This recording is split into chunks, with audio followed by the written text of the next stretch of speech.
नमस्कार.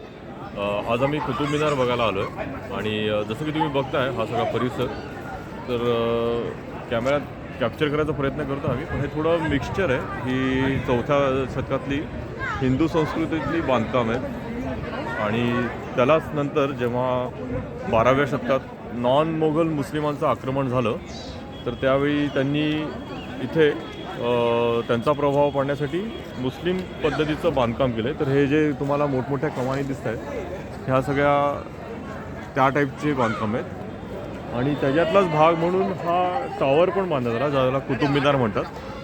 आणि ह्यातला एकूण 5 रिंग आहेत. जर तुम्ही नीट बघितलं तर पहिली रिंग आहे, सेकंड, थर्ड, फोर्थ आणि फिफ्थ. तर असे सगळे मिळून हा पूर्ण कुतुब मिनार तयार झाला आहे आणि हे काम टप्प्याटप्प्यात झालं आहे.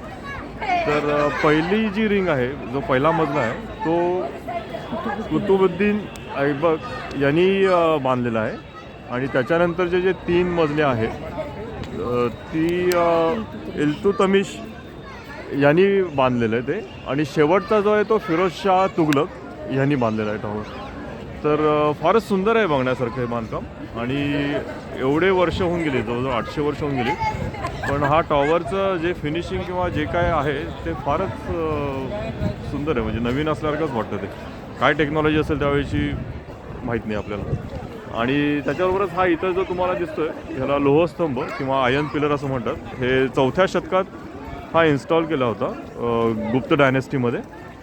आणि त्याच्यावर म्हणजे जी काय माहिती लिहिली आहे त्या स्तंभाच्या खाली तर त्याच्याप्रमाणे वर गरुडाचं मूर्ती असण्याची शक्यता आहे, पण ती नंतर कोणीतरी काढून घेतली असावी.